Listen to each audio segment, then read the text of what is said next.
the shadows play, the wind hums songs at the break of day, whispering pines, secrets untold.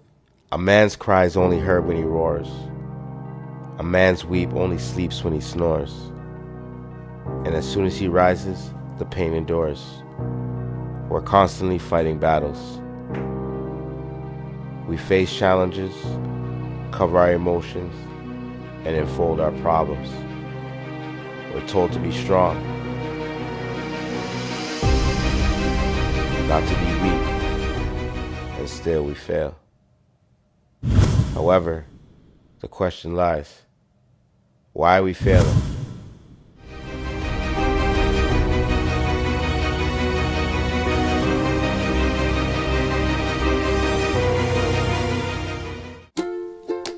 Toronto, Ontario, a population of over 3 million people, not to include the other 4 million people residing just outside of Toronto in the greater regions known as York, Durham, Peel, and Halton, all making Toronto greater and whole.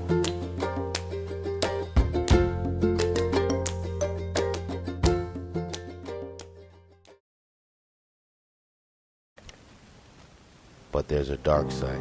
A few weeks ago, we reported on a case involving an 18-year-old that was shot to death in Toronto while he was in an empty streetcar. 20 blocks north of the Danforth, another investigation is underway on the 7th floor. Toronto police searched the family apartment of Faisal Hussein in Thorncliffe Park.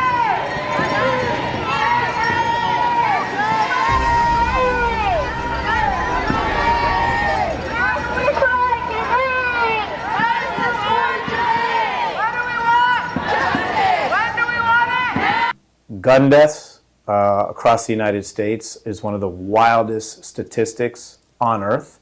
So anytime I hear of a gun death in Toronto, it cheeses me, man. Because I love the fact that we're a big city that's not a big American city. Because our statistics prove that just because you're a big city, you don't have to have all types of crime, gun violence, murder, etc.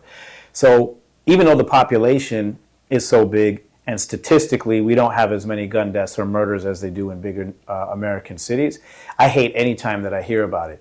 When you talk about a child being shot in their sleep, what you're referring to is a scenario that should never, ever happen.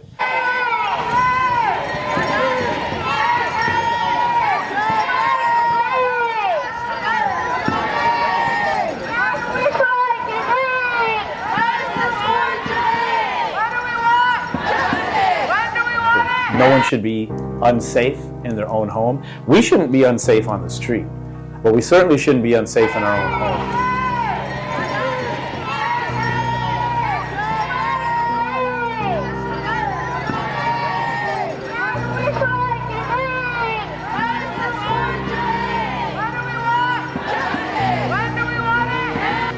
A Toronto community still very much grieving over the latest victim of gun violence in our city. Javay Roy was 8 years old. And of course, not the first story, and sadly won't be the last, where we hear of like innocent deaths, child deaths, and someone literally asleep in their bed getting shot. It's wild, it's crazy, it saddens me, it shocks me still, but it angers me. I think that's probably the top of the list in terms of the emotions that I would say that I feel when I hear that. I'm angry at the fact that such violence even exists. We also have to think about root causes, okay? And so for me, although I'm anti-gun, I'm aware that guns don't shoot themselves.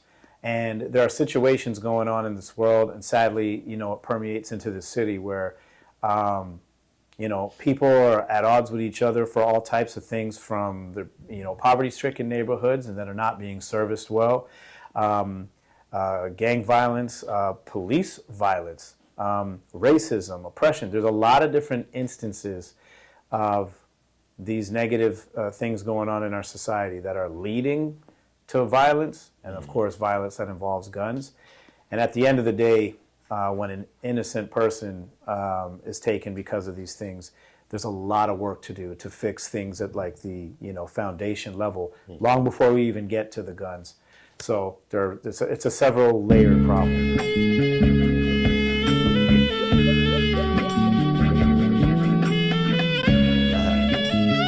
What up, Kimbo? Yo. Please don't disturb my peace. My grandma at an end and I ain't spend the time that I need. I need time to reflect, cause it ain't time to grieve. She ain't gone yet, so I time to hear her breathe. Me and my aunts don't really talk. Shout out to Daniel. You know, he made some really valid points about root causes. And I think one of the problems with root causes is the actual root cause is something that we don't actually look at. We kind of look at the surface of things and we label it, but then we don't really dig deep inside and figure out what is actually the root cause. Why are these things happening? So I think one of the reasons for our failures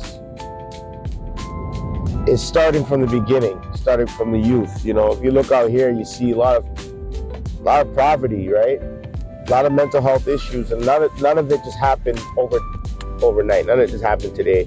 A lot of it happened from years and years and years and years ago, some from when they were young.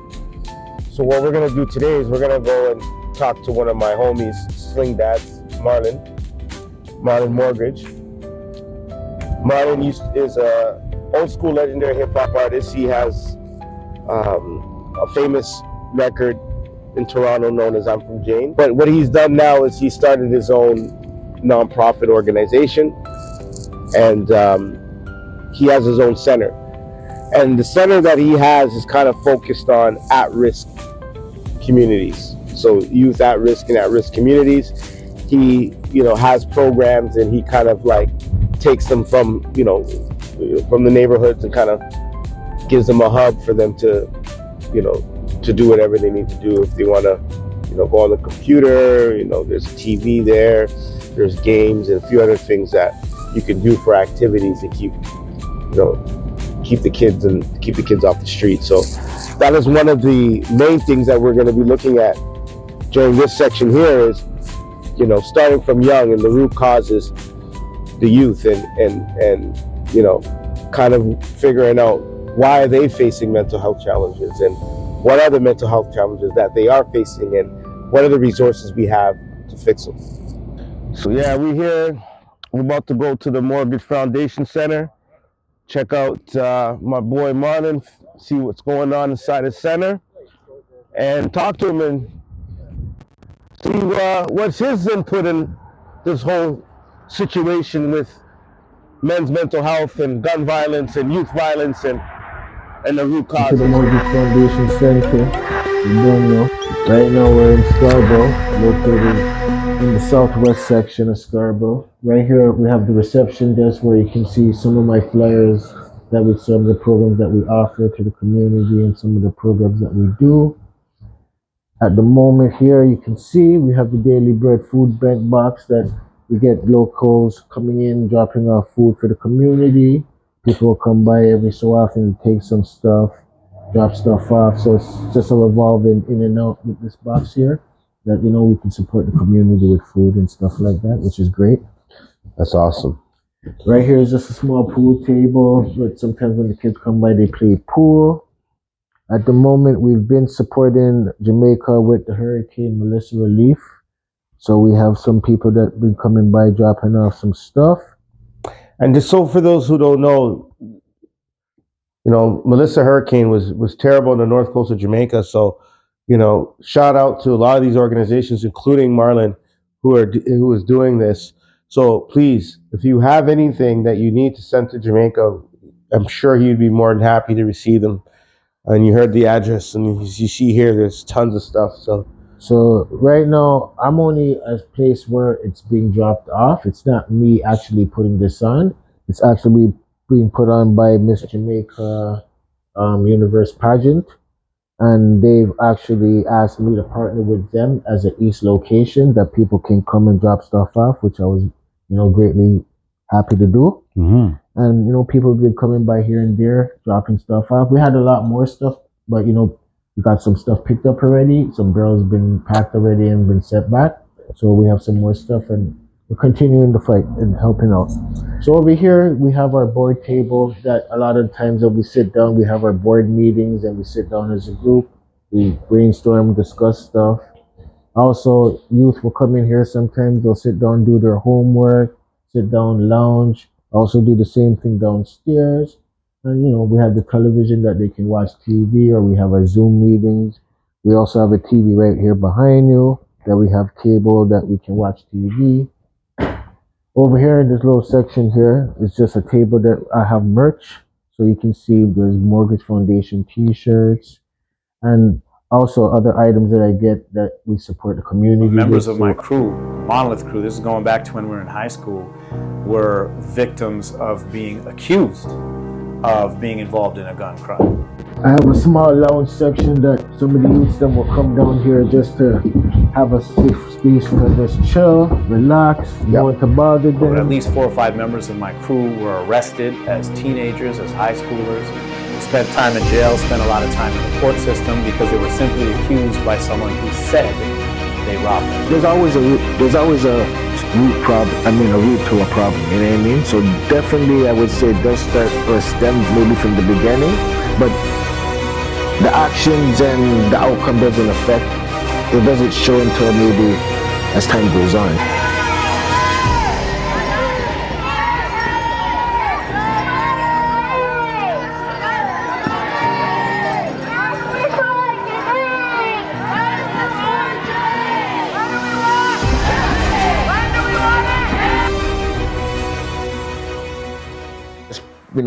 Maybe just before I hit middle school, around middle school times. I remember when going to middle school, people are trying to get lunch money to buy your little French fries and your little, your little junk food that, satisfies you as a teenager. And I remember going to my mom's and I was asking her for like $5 for lunch and stuff like that. And back then, it's totally different than now when people are on social services and get welfare and stuff like that. The money's like triple what moms was getting like back in the 90s, you know what I mean? So I remember my mom looking at me telling me, she only gets a certain amount, and by the time that money's divided, there's still not enough. There's a need out there. Basically, myself growing up in housing as a youth, at one point we did have doors open, but then it was shut on us at a crucial time at a teenage when you're trying to find yourself. And instead of us finding ourselves in a safe haven, we found ourselves outdoors where, we became curious.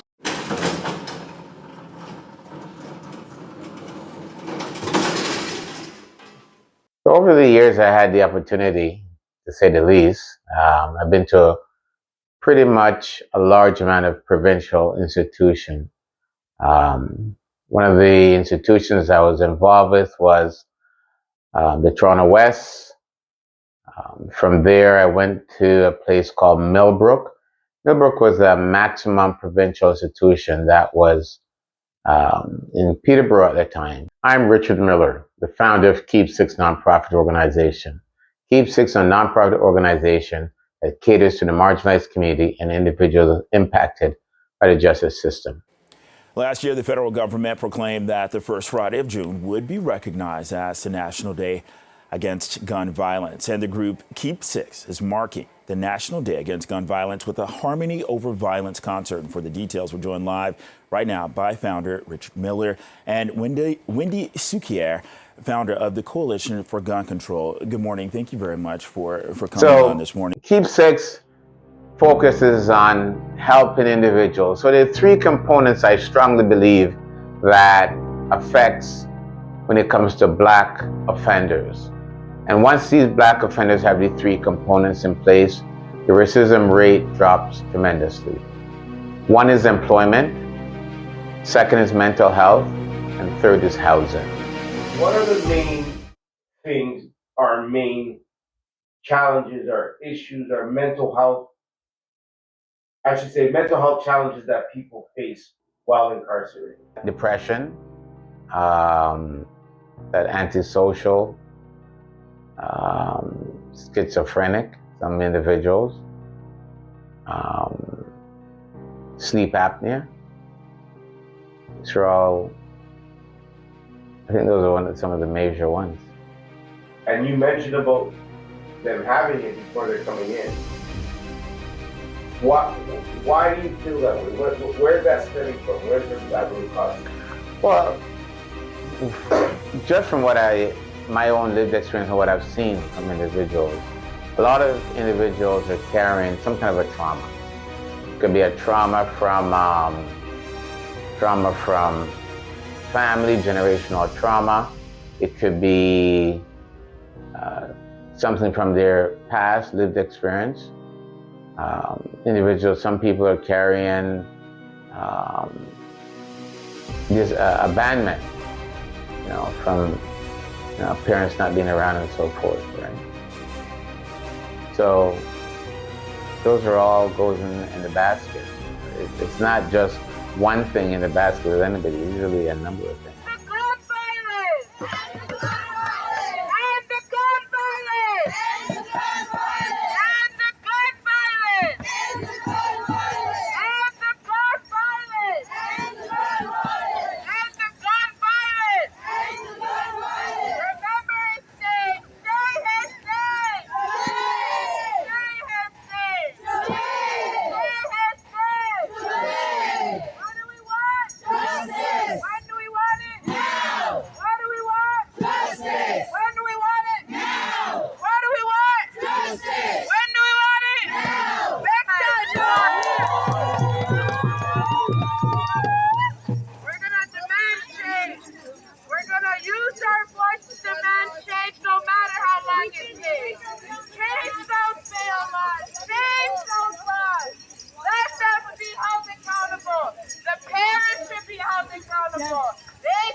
There's a plaque right here. Shame on Canada! Shame on Canada! Shame on Canada! Shame on Canada! Shame on Canada! Shame on Canada! Shame on Canada!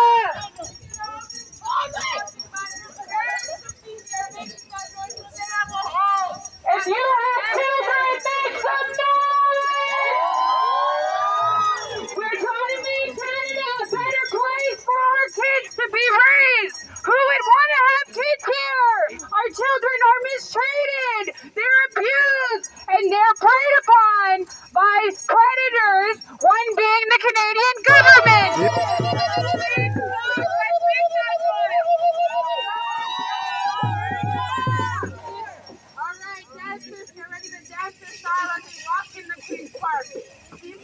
The community, use your voices, use your war cries. We're going to show them we're here to stay. Take it away, boys. Take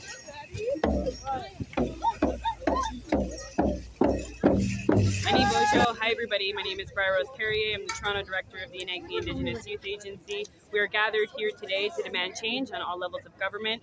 We're calling for an amendment for the Young Offenders Act, but also holding parents accountable, those who groom our children, and the bail reform. Yes, he has given us reverse onus laws, but he really needs to look at investing in Canadians, in the daily lives of Canadians. Right now, the current lives of our people aren't there. We're forced to work long hours. We hardly get to see our children, and we need to look at that as impacting our young people. We need to address poverty. We need to create change for young people and allow young people to be the leaders in their own lives. That's why we're here today. We're here for justice for Javé. He will not die in vain, and we'll continue sharing his legacy and his wants for a better community, a healthier community, and a safer community. Chimigwech. Thank you. And just let everybody know where they can find you or how they can find you, the organization. Yep. So you can Google us at Inagdi Indigenous Youth Agency. You can find us on social media, Facebook, Sage Inagdi, Inagdi Youth, on Instagram and TikTok. We also have an early on program. Feel free to check out our website for contacts. We hope to hear from you all soon. And you have an office on Woodbine. We have two offices. Currently, we have 7 sites in the city of Toronto. We're rapidly expanding across the city and as well as Ontario. We're looking to support more youth across Canada is a long-term goal for the youth and the Youth Council that guides and governs our organization. Yeah. Thank you so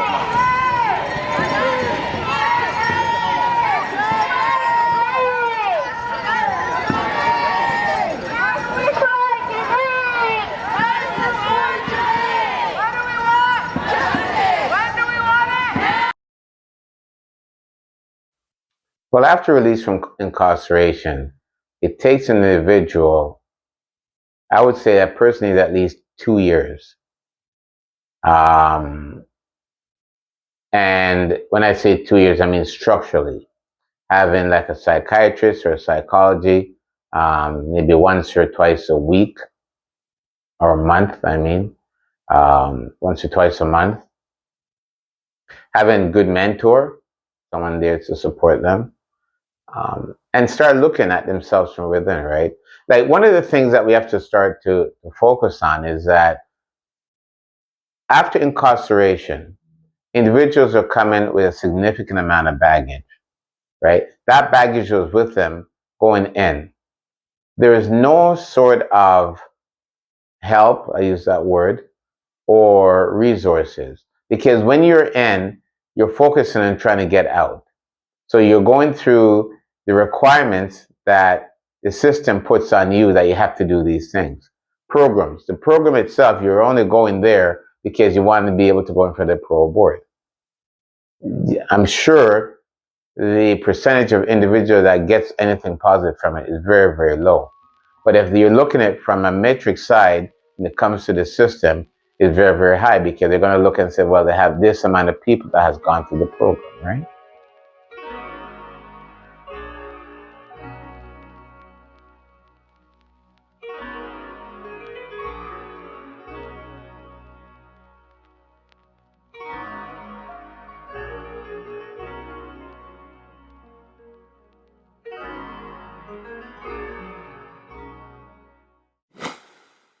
I've never been involved in gun crime, but I do meet the mental health criteria. My name is James. I'm 41 and I'm from Toronto, Ontario, Canada. I'm suffering from epilepsy, which is a neurological problem, which many Canadians suffer from. I'm not the only one who's suffering from it.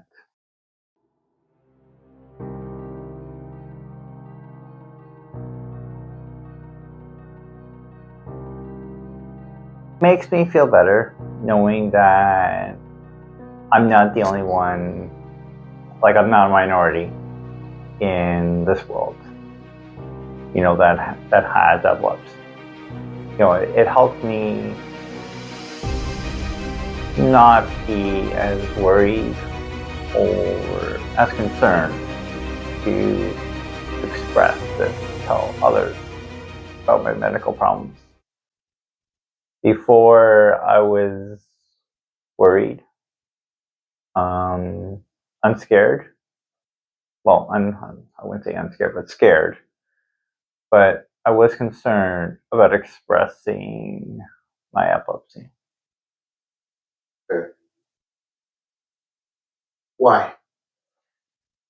I guess I would say that the reason why I was concerned or worried is, I could say that that I was worried that people may look down or not be able to completely understand, what I go through every day.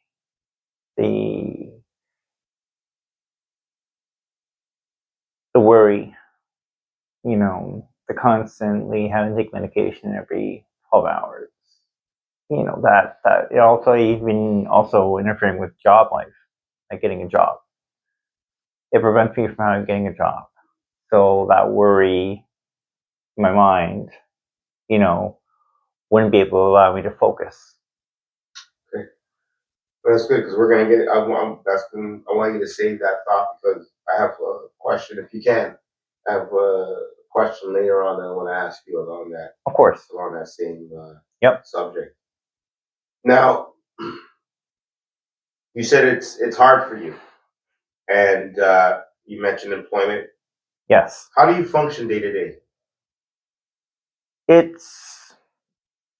I try my best to remember to take my medication every 12 hours. I find if I don't take my medication, let's say like the night before, my body will tell me the next day, like, hey, like you missed medication, and it'll cause me to have like fatigue mal seizure, and it'll cause me to be like, yeah, it interferes with my daily life more than I'd like to. How is your support system helping you with that? Or if there's any support system helping you? I do have a few people.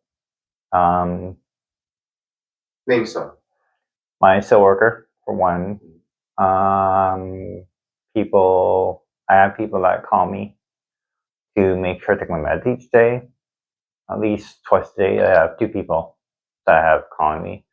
Say, hey James, did you take your medication? So I do have some support and help in place, and I appreciate that help. You mentioned about medication. Yes. In order to function day to day with epilepsy, it's important to take your medication. Yes, it is very important, yes. So when I don't take my medication, it does cause me to have epileptic seizures, fatigue mal seizures. At least, if let's say, for example, I take it in the morning on Monday, and I forget Monday night's medication, and I just go right to Tuesday morning, for example, my body will tell me, like, give me like a small, like, almost like I walk like a frozen robot kind of like thing, and I sound like a drunk. And then I get woozy, and that's the main things I get from a fatigue mal seizure when I at least miss one dose of medication. What also triggers it is even though I could take my medication daily, like every 12 hours, but if I have a lot of stress, that can also trigger it as well, my seizures. And when you talk about stress, what are the things that can cause you to have stress? For instance, I'll give you an example to help you out. Like you mentioned employment. Yes. So not having the means or some of the income that you need sometimes.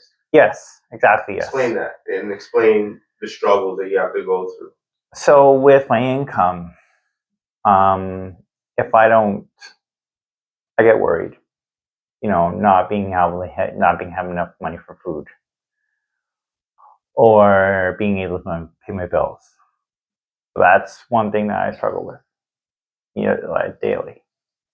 Especially when bills come in at the end of the month. Knowing that, hey, like, you have so many bills, X amount of bills to pay, you have so much, money from ODSP, and being on ODSP, I don't get enough money to live on. By the time I pay my rent, food, and bills, I'm left maybe with $150, and that's supposed to last me the rest of the month. I'm Kevin A. Ormsby. I am the artistic director of a company in Toronto, a dance company working in African diasporic dance traditions called Kashe Dance, KASHEDANCE. I'm also co-director with responsibility for creating programming and public engagement at a long title, cultural pluralism in the arts movement, Ontario, and we do a lot of the lobbying for the creative sector with Parliament that secures funding for Canadian Heritage and also Canada Council for the Arts. So I'm a lobbyist, an art strategist, many things. I also teach in the education system in between Canada, Jamaica, the Caribbean, and also the United States of America. In the arts since I was 3, started in Jamaica. It's been 40 years now in the dance sector. Wow. 47 years in the art sector between Jamaica, other parts of the Caribbean, United States, and Canada. And then as it relates to the other things, it's my 20th year being sort of involved with SIPAMO, Cultural Tourism in the Arts Movement, Ontario. So I've been at it a while. I'm personally concerned, right? Because I think also there's something what I call visual violence that I experience a lot now on like social media platforms, right? You're seeing tons of fighting videos and all these things. And I think for youth to grow up seeing these things, and they may be from those particular communities in Toronto as well, then they're actually bombarded by this idea that the only way they can begin to think through their lives is through violence, right? And I think it's important to like talk about the mental health for so many men is so important because we don't get to actually be and exist in a space where we're actually holding onto our emotions. We're supposed to be emotionless. We're not supposed to have been affected by anything. And so all these things for me, I feel you start to put on all these baggages of things, right? It's like you put on one other vest and then another vest and another vest, and you're actually deteriorating your own mental and physical capacities because of it. And it could stem from, again, many things, from the spaces you live in. It could stem from parents. When my work in education, I realized along the way that when you come from generations of parents who come from the Caribbean, who expects that you go into a school system, for example, and the teachers have autonomy over you as a student. Yeah. That I think many people from the Caribbean and students who grew up as second generation Canadians found the gray area where they can give trouble and it'd be okay for a while, right? Because their parents were working, thinking that the teachers were actually parenting or being responsible for their kids when they were in school. And that's not the case in a Canadian system. So you find that many students are underachieving, not because they cannot do the work, but because they're coming from two different sets of understanding about what it means for a community to raise a child, for a community to actually build out the capacity of what it means to be men in those particular spaces. And it's impacting a lot of people. You're also told, I remember being told in high school that this was where my trajectory should go. That when I went into the guidance counselor office, I was told, oh, but you're so good in the performing arts, you should do these particular things. So I think the school system is also then funneling Black youth, Black men, in particular stereotypical ways of seeing themselves and also the things they can potentially achieve. And that thing definitely messes with your mental health. Society where it is way more, I would say, laissez-faire. And so in this sort of this bubble of freedom, you may go out and start to hang with the wrong, quote unquote, wrong set of people. And before you know it, you're impacted in police pull up, and you're impacted in what wasn't even something that you were a part of. So I think there's many things involved. When trees connect through the roots, they're actually communicating with each other and providing and sharing nutrients and everything of that nature. And they understand that relationship cohesively and connectively. Tall trees may have some epiphytes, and I love plants, epiphytes that grows around the trunk. I don't think we're building communities that actually understand their the capacity to work together and to live together beyond we're a diverse community. When we begin to chart the pathway to how we're diverse and how we're connecting, are the moments when we'll begin to see that without one of those particular pathways, how we're not going to be surviving as a community.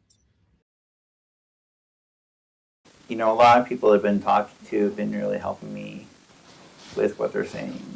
You know, I got a friend in another city who I talk to pretty much every day, and I game with. So usually he'll give me advice, you know, over the phone. We'll do an audio call, right? While we're gaming, and he'll give me advice for the pastor.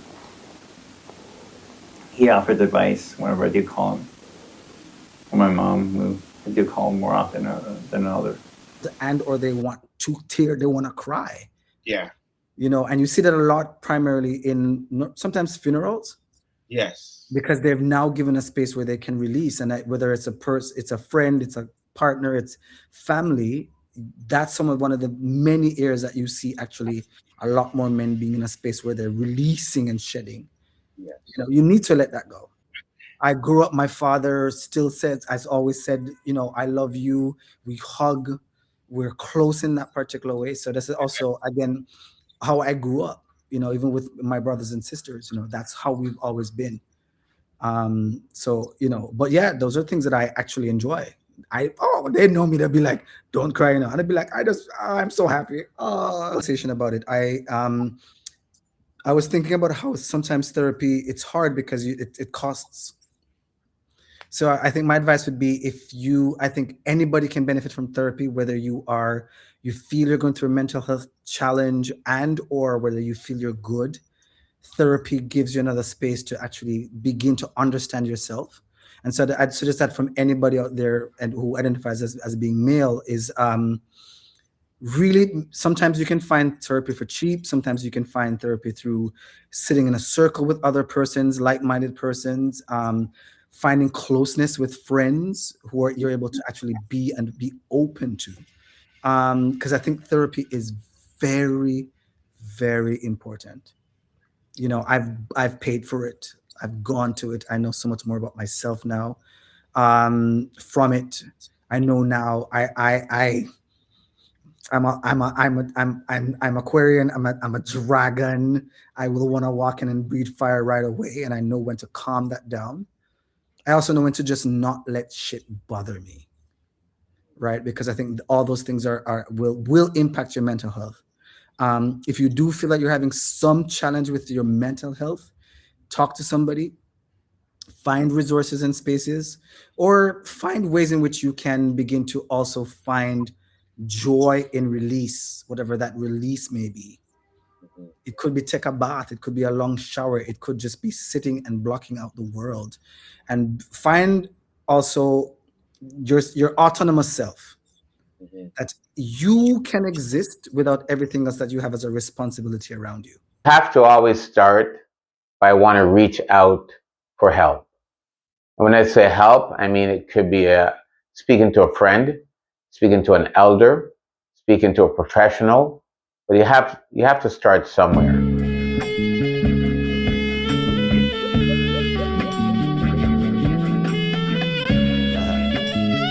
What up, Kimbo? Yo. So like people who saw me and believe that, you know, yeah, and they believe in my vision, right?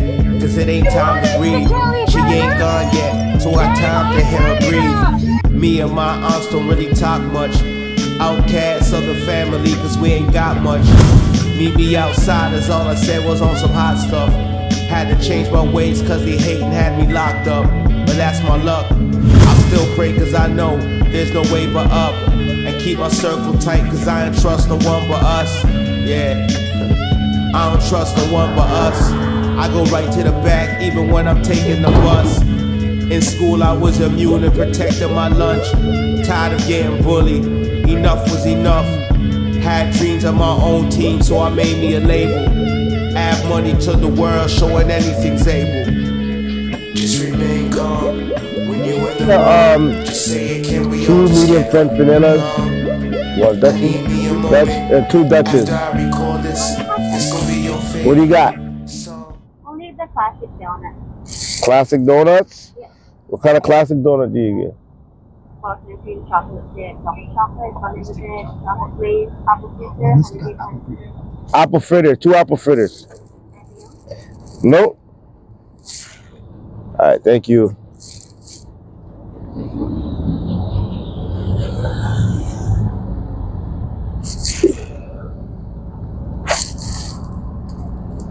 The 1105. 1105. I got this.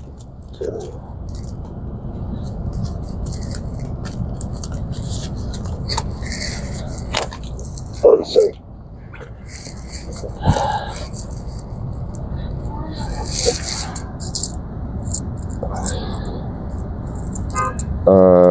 1105. Perfect. Look at that. Right on the knob, bro.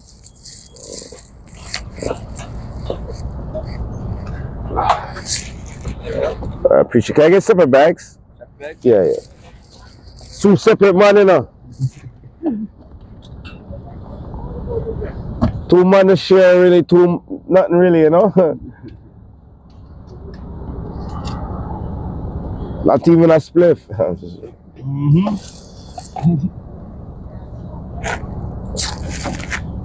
Nah, I'm just bugging them. All right, brother. Thank you, eh? Yeah, I'm of course. Oh, yeah, where's that? Okay. I'm about to leave it out of French vanilla. The main one. Yeah, exactly. The main one. Thank you, brother. Have a good day, okay? Yeah, man. I can go there for now. Yo, what the? Look at this guy. Videotape this idiot. Things. Like, hey. He's a pioneer. He's a mentor. And he's an advocate. He's a youth advocate, actually. And he's been doing his music career for what, over 25 years? Oh man, north of 30. Close to 30 now, right? North of 30. Oh, north of 30. Oh yeah, bro. What are you working on, 35?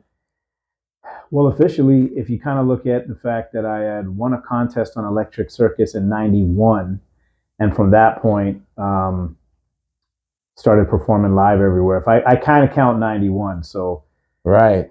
Let's do the math. Right. What? And your Electric Circus was your that was your first time actually appearing.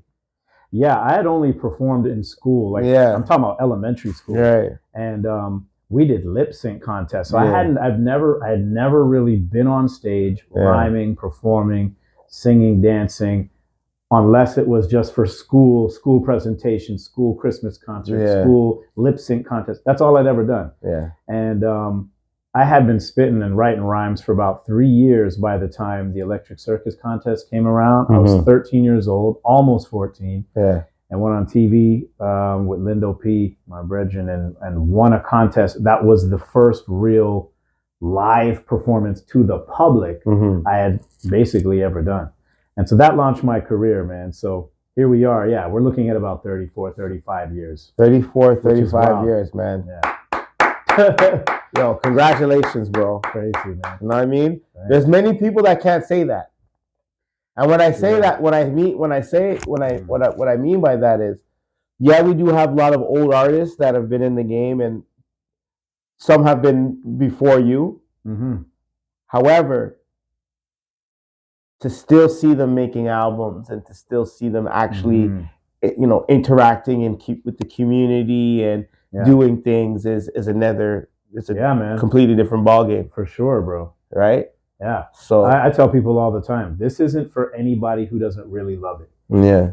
You have to really love it, man. If you've come into the entertainment business in any form, in any facet of entertainment, just for money, it's going to be very difficult for you. You better love this so that all the missteps that you got to learn from and take next steps towards bettering yourself, growing, learning, grinding, hustling.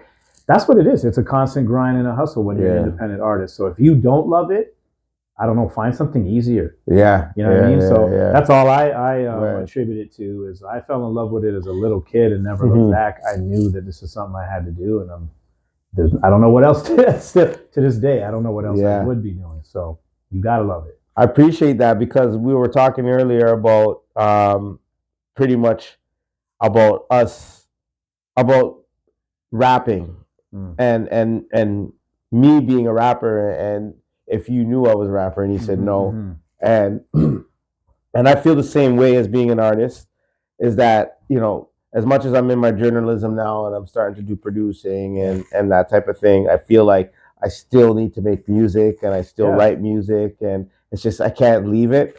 And I don't really worry about the money part of it. If I've ever had a platinum record, I've never even had a, you know, certified plaque or anything like that. But I like it. I love it. And it's, you know, But yo, you deserve certified plaques, bro, and you deserve some awards, bro.